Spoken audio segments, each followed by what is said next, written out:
All right, we'll just wait just another minute or so to let everyone just kind of file in here.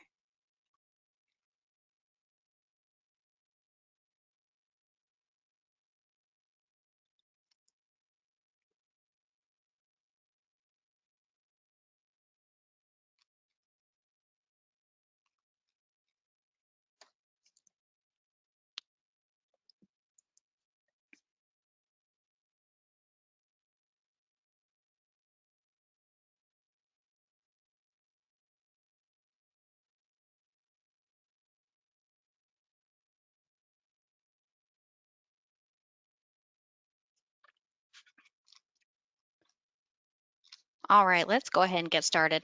So welcome everybody to the last of our Regulation F webinar series. Today we're going to be going over some Phase 8 rollouts as well as some non-Regulation F related goodies here. So joining you today is myself, Victoria Anderson, and then we also have Cheryl Clapp and Greg Johnson on the line who will be heading our questions window and our Q&A as well. All of our sessions have been recorded and are placed out on our help desk, as well as some more help documents. So please check your email for all documented changes in the release notes.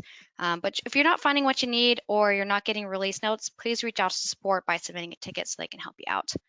You are going to be muted for the presentation, so please enter your questions into the questions window or save them to the end for our Q&A. So let's go ahead and jump into those demos. So today we're going to start off with our Regulation F features and then go ahead and move on to the release items for the month as well. So the first thing we're going to look at today is the new model form email template. There are a couple elements to this letter. So first we're going to look at the template itself, and then we're going to go look at the connection to your virtual agent. So let's go take a peek at that template.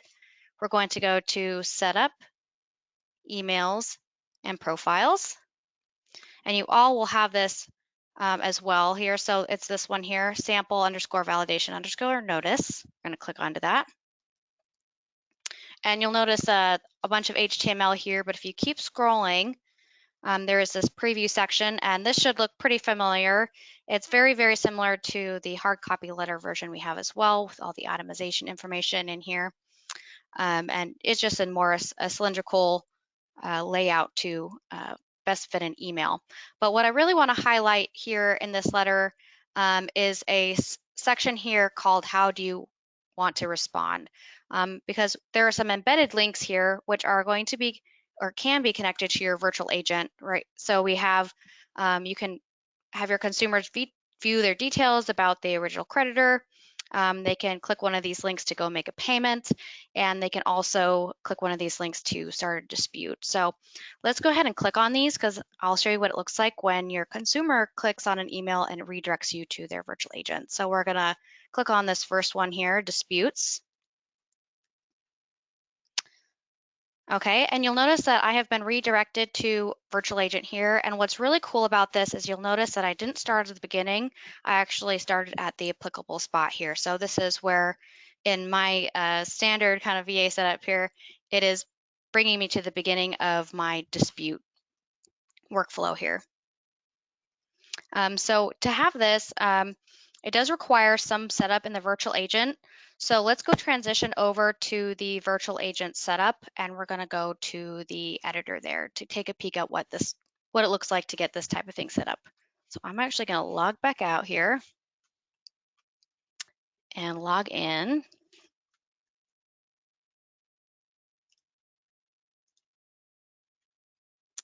Okay, got my app back up here.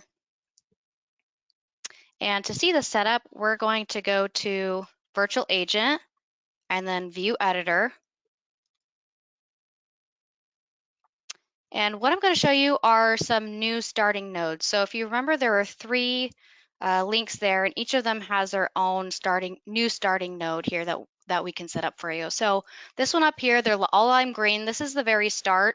So you'll notice that the other new nodes that we have available are also going to be lime green start nodes. So for example, here I have my start payment, my start dispute, and my start info. So those are the three embedded links there. If you're interested in using this email validation notice and you want these embedded links to work like this and have them be directed to new starting points within your VA, please reach out to support and they will make changes to your VA for you. All right, let's switch gears and we're going to review how you can make some state-specific 7-in-7 in-window overrides. And this is going to be in the state setup area. So we're going to go to Setup and States. And then we have two menu items here and we're going to click States here. I have a sample state set up. I'm going to go ahead and click into Washington here. If you have some state set up in your application already, this should look pretty familiar to you. This is where you can go to set up state-specific fees or statutes. So what we've done here is we've just added the contact window override to this section here. They work just the same as the system-wide settings in the compliance menu. However, if the primary demographic state on an account matches the state contact window settings, then it will supersede the system-wide contact window. So in this example, if my consumer resided in Washington, then it would follow these contact window override settings. If you would like a refresher on all these fields here in the contact window overrides, what all these fields mean, we do have a recorded video on the help desk in the phase 2 recordings, and I go into all the different fields here. So if you'd like a refresher, that's the best place to go look to get all these fields. All right, next up, we are going to look at a way to send a letter to an account attorney without having to list an attorney as a demographic on the account. So let's go to Setup, Letters, and Profiles. And I have a sample account attorney profile set up here. This is particularly important if you're using the compliance settings and don't want a letter to be counted in your in-window settings. And you'll notice that there is a mail to here. And in that mail to, there is an account attorney that you can select here. So if you've got existing account attorney letters, you definitely would want to get these updated. Additionally, there's a couple things you want to make sure that you have. One of which is that your account attorneys that you'd like to send letters to have a profile set up in ACE. The letter will look to that profile for the attorney's address. Secondarily, you're going to want to make sure that the account attorney is listed on the account in the debt information section. So before we move on, I'm going to quickly show you where those things are just in case you need to make some changes. So to set up attorney profiles, you're going to go to Setup, Legal, and then Account Attorneys.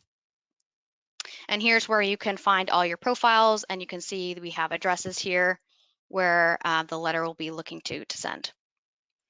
Additionally, let's go to an account here really quick, and I can show you where you can find the account attorney to be stamped on the account. And that's going to be in this debt information section, and it is right here, account attorney. You can see I have a drop-down menu of all my account attorney profiles that I have set up, and you can even use this create new plus sign button to create a new profile if you've got someone on the phone and are taking down information. Last up for our Regulation F content, I just wanted to mention a new feature that came out this month, the firewall restrictions for campaigns. Part of it was released with this release and some of the next, so we are going to be putting out a standalone demo for that feature at a later date, so stay tuned for that. That's coming down the road. Okay, so we're going to transition now to non-regulated Regulation F release content, and we do have some really cool stuff. So we've got, first up, a long-awaited feature for a cost analysis per service. So we're going to navigate to a spot and then kind of go over all the elements that this feature has. So this new feature is going to be found under Setup and then Collection Costs here. Okay, and so this is the system-wide settings here, and this is one of the 4 elements. So here we have the area where you can turn the feature on and set all the collection costs. We have an account sidebar tool that's where you could track all the accumulations of costs. We have a new trigger to build workflow from, and finally there's a permission involved with all this as well. It's important to note that there are no default for these collection costs here. These figures are all samples, so you will need to determine those with your agency for each of the services. So to turn this feature on, you're going to want to make sure that this box is checked here to active. And then we have a space here for each of the different services here. So agent time, dialer calls per call, emails, letters, texts, and voicemails. So this is a price per service figure here. And if you'd like to leave the calculation off for a particular service, or maybe you're not using that service, you just leave 0 in the field here like I have for voicemails. So next, let's go to an account and actually see how these figures are tracked at the account level. So let's go back to our account here. And first thing you'll notice is that there is a new sidebar tool here called collection costs. These are where these figures are going to be tracked. So for this particular count, it looks like we've had 3 letters sent. And this table is going to track a few things. So it's going to track the account that the service occurred on, the date of the activity, the type of the service, and the dollar amount. So each of these letters is $1. So currently, this account has $3 worth of services accumulated. It's also important to know that these collection costs will populate here at varying times depending on the service and provider as well. So what's really great about this feature is that you can build workflow from a trigger when the service costs have accumulated and exceeded the balance of an account. So let's go check out the trigger that you can use to set up and create some action path workflow. We're going to go to Setup, Workflow, and then Triggers. I'm just going to do a quick search here. And I'm going to click into this trigger here. So the event type is on after cost exceeds balance.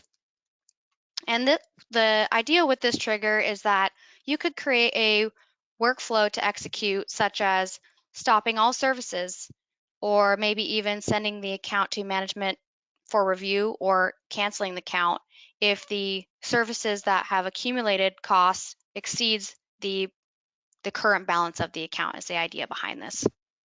So if you're interested in this tool and would like to use it, there are some permissions involved, and they are not automatically applied. They haven't been automatically applied to any type of user. So if you'd like to use this, you'll need to go attach it to a user.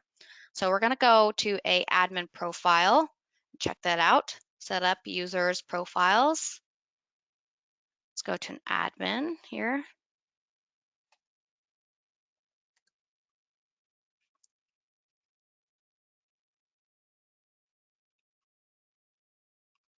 All right, and I'm going to bump open these permissions here so you can see what it's called.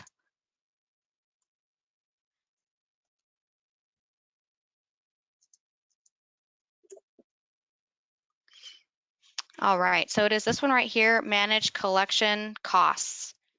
What's important to know is I have this attached to a admin user right now because since this is not attached to any user automatically, your agents aren't going to see this or anything like that. So you'll actually need to proactively go add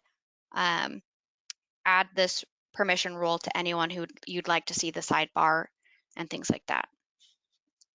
So that is our new cost per service feature that we've rolled out this month. So next we're going to switch gears and go to client access because we've added a couple of extra things to client access as well. One of which is the client's ability to record disputes through client access and loading account documents to accounts for agents to see. Before we go to the client access itself, we need to go look at the UI template to see some of the setup that needs to happen first. So let's go to Setup, User Interfaces, and Client Access. And the first one here, so if you would like your clients to be able to provide disputes, you'll need to make sure that this checkbox is enabled here. And then secondarily, we scroll down here, there's another new section here called Account Documents, and it says Show Account Documents. You'll want to have this one attached, or this one checked to true here. So now that we've got all this setup done, we can actually go into Client Access and check out these new features. So let's go back to our users, and we're going to become a Client Access user.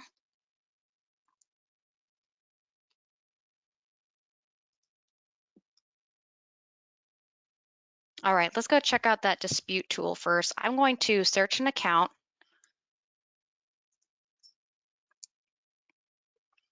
So now that I have an account pulled up here as a Client Access user, on their sidebar here, you'll notice all these account tools, and there is a new one here, disputes. I'm going to go ahead and click on that. I have a sample in here already, but getting a new dispute started is very easy. All you have to do is go over here and click the new button, and then to view or maintain the dispute, you'll simply click on it. It's very similar to how this operates within the application as a agent or admin user. All right, so here in you see that I've entered a dispute code and some notes. You'll see that there is also a resolution code and resolution as well, and some other spaces for information for your client to enter. What's really important is that when the dispute is entered and saved here, the same action path workflow is executed as if you were an agent entering the dispute on an account. So it's important to consider any action path workflow that you have set up in your application that may be triggered when your client is given access to this level of tool. So you'll see that I have a dispute code in here, and workflow is executed to change the status of this account and change it to the supervisor work list. Same thing would happen to if you have any workflow regarding dispute resolutions, it would execute as well. Okay, so the second new feature within Client Access is for clients to provide account documents which will appear on an account for your agents to view. So we're gonna go back to View Account here, get into our main area, and up here we have all the tabs for information here, and you'll see that the last one here is called Documents, and this is where your clients can provide account documents here. So this works very similar to our file manager or uploading a document to an account with the sidebar. You can either click the blue button to select the file, or if your browser allows, you can drag and drop into this box as well. You'll see that I have a sample here that I've attached, and we're going to log out and log back into the application as an admin and see what this looks like on the account side. Let's go ahead and pop out of there, get logged back in.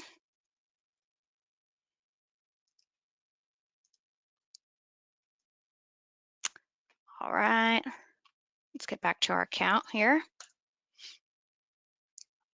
So let's go back down to account documents. So when they drop off the document here, it'll be available on the account page with this document sidebar tool. We'll click on that, and you'll see that we have the document that was dropped off here. And I think what's really important to note is this uploaded by item here.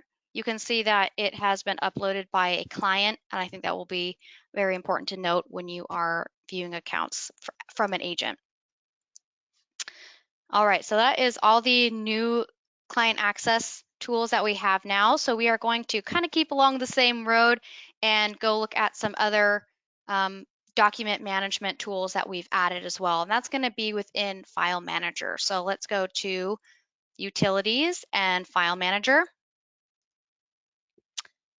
And I'm going to go into my admin here. So what we've added is the ability to copy and paste documents from one folder to another. And I think this will be really helpful for admin to admin within your application. So to do the copy and paste, it's quite simple. You'll just want to make sure you check the box of the file you want to copy. If you click on this, when it turns yellow, it will still download it like it does normally. So you want to make sure you check the box and then select copy.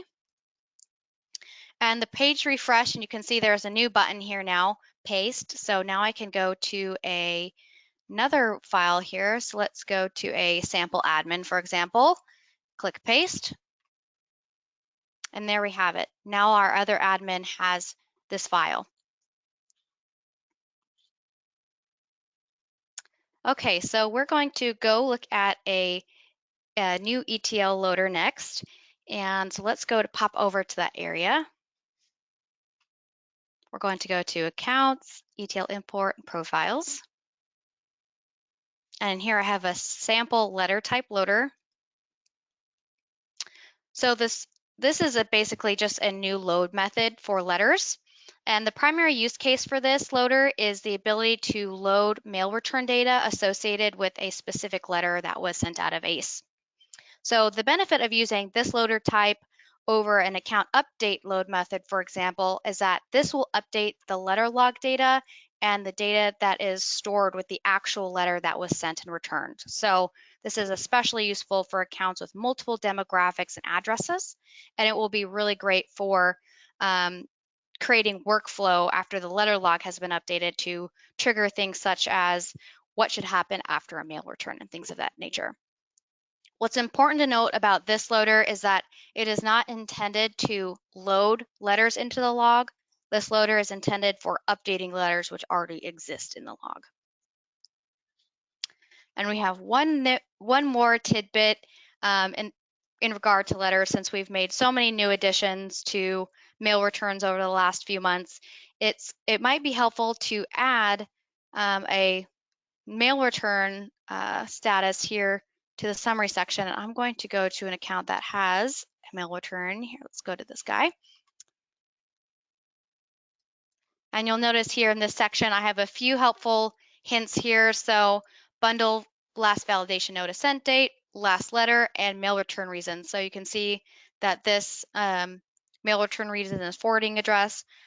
In regards to Regulation F, I feel like this would be very helpful for looking to see if the last letter sent was a validation notice and seeing a mail return populated. Since there are some things that can occur during that time, it may be really helpful for seeing the mail return reason there.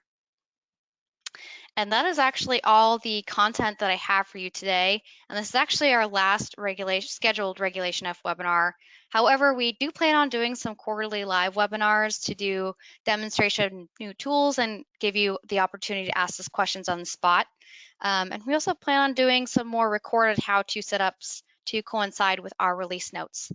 All of our demos from phase 1 through phase 8 will be out on our help desk. So that on that note, we can go ahead and open up the floor for Q&A with Cheryl and Greg. So I'm just going to go ahead and unmute you. If you would like to speak, please make sure you unmute yourself because you are double muted with this presentation mode here. Okay, I'm going to unmute. Okay, so I have unmuted you, so make sure you unmute yourself if you would like to ask a question.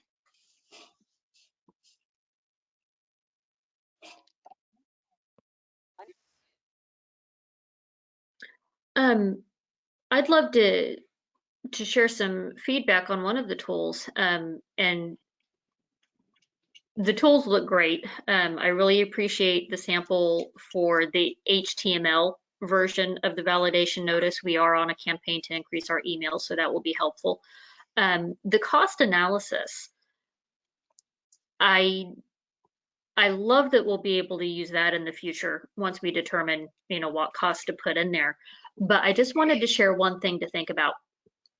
Right now, your trigger is based on when the costs exceed the balance of the account. I would be more concerned with when our costs exceed what I would earn on the account. If the account is $100, my agency is only earning a portion of that as our fee. I'd be more concerned when we spend more than what we earn as opposed to the full balance. Does that make sense? It does. But I love where you're going with it. Yeah, for sure. Actually, I think we've received a little bit of that feedback already. I don't know if Cheryl or Greg has anything to comment on that. Yeah, we'll be adding that into a future release, that and a fixed, just a flat fixed fee. Mm-hmm. So, if you go over $5, then stop collecting. Yeah, and the option, I'm not sure how you would go about it, but our client, we work on a percentage of what we collect, but that percentage is different for each client. not for each client, but we have a range that we have set up. Yeah, yeah, we'll have I mean, it's basically your best estimate of what it would look Yeah, like if the account were to be paid today, yeah. what it would be based on. Cool. And then we'll also have the ability to add in, I think one of the other requests that came in was the ability to add in individual items manually or via a workflow, so maybe some miscellaneous cost items so that you can, add in services that we're, not thinking about. Good stuff. Yep. On the mail return loader as well, we are currently updating mail returns via an account update loader. You showed us the loader. Is there anything in regards to mapping that we should be aware of, or best tips on how to best process a file through that loader? Fields we need to keep in mind, things we should or Um, shouldn't do. yeah, I believe that there's an ETL loader profile that's being worked on. So just like our other ETL loaders, there should be a document at some point that's available that you can use. I don't think that's there quite yet. Okay, thanks.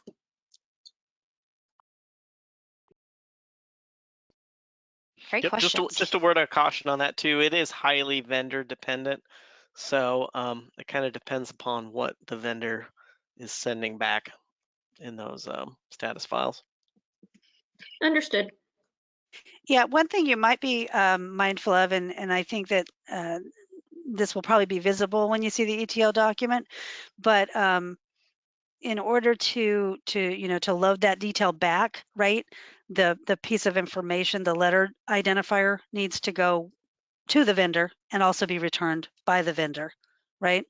So that's kind of speaks to what Greg was mentioning, like what they send back, what we send to them, that sort of thing will That, help define whether that's going to work for you. so if the letter ID, well, I'm sorry, let me get clarification. When I think letter ID, I think letter type. This No, kind of, but you're referring to the letter ID assigned to that letter on that account at that time. correct. Okay, so I would need to get that in the export file in order to use that loader at all. Yep. You'd need to Okay. get it back. Yep. Yep, that's the No, preferred method. There are other ways to do it though. there's a total of 7 different ways. That's true. The letter That's ID is true. one, the letter configuration ID is another, and I think there's a third, letter identifier. Yep. So there are some different combinations, Meg, Well, that you'll see in the that will match on that.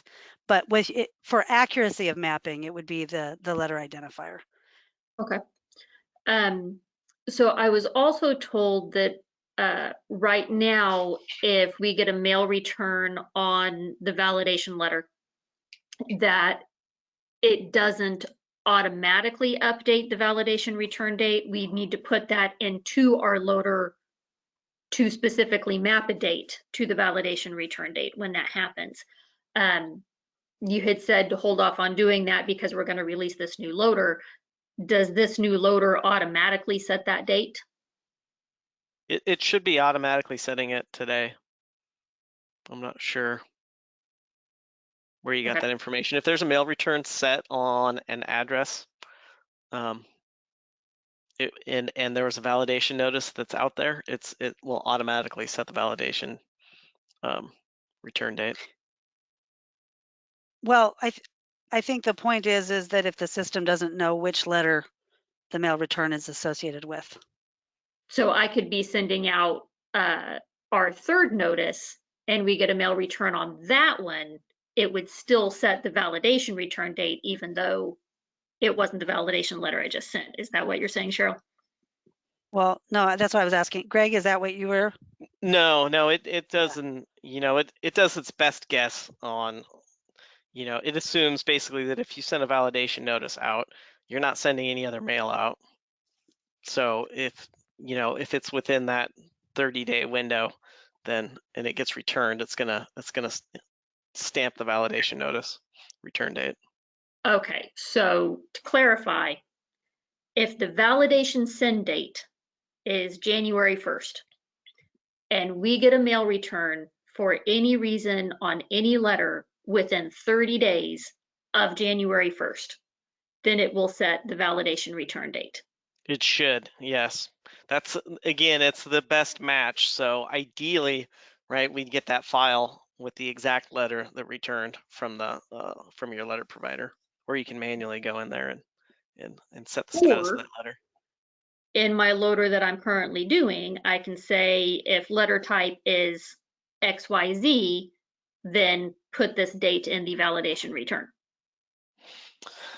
I You might not be able to stop it from doing that, I guess, because we have the tools built up so that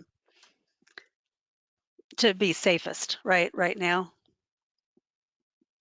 Am I Yeah, right about that's that, a good Greg? question. I really don't like that method, but I think that would work. Okay. Just I had because actually gotten that just because suggestion. you're circumventing That's why I put it out there. the built-in workflow, and it makes me a little nervous that something else might not be getting set if you do that, or a trigger is not getting fired. But it should work. If not, reach out to support. We'll make sure that you get your individual case addressed. All right, appreciate it. A couple questions on the virtual agent. One, what will, if we go to support and they're going to add nodes, what's the hourly rate going to be for that kind of setup? And number two, if you have something like a person can put identity theft, will they have the ability to attach a document to that response in the virtual agent, or would they have to will we get another panel that we can inform them, if you want to send or you must send a police report to us, please send it to this email address? How does that work? I think that just is any custom virtual agent workflow, right? So the basic nodes have been made available, but as with any other custom virtual agent workflow, there would have to be some work done to determine what options are available on the virtual agent side. Greg, did you have some other? Yeah, we currently don't have that feature to be able to upload documents, consumer. So that's will be addressed in our virtual agent 2.0 Okay. feature, and the hourly rate is shoot, I'm drawing blank here. David, you wanna, or John? It's at $2.50 an hour. Thank you. Okay, thanks.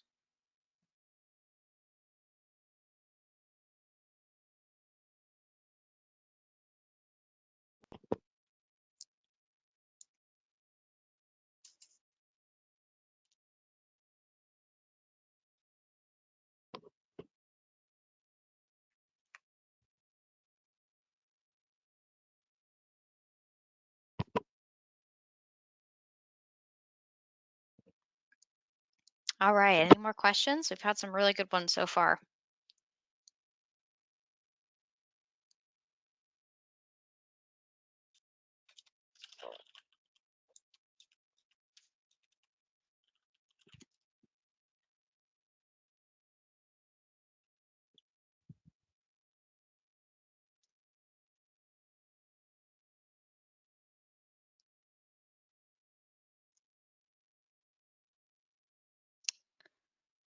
All right, any last questions before we sign off?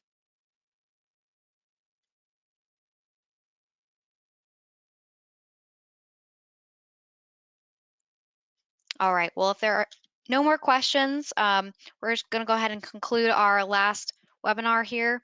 I appreciate you all and thank you for joining us on this long journey through Regulation F stuff. And we will see you next time. If you come up with any questions, please reach out to support. We'll be happy to address them there. All right, bye-bye now. See you next time.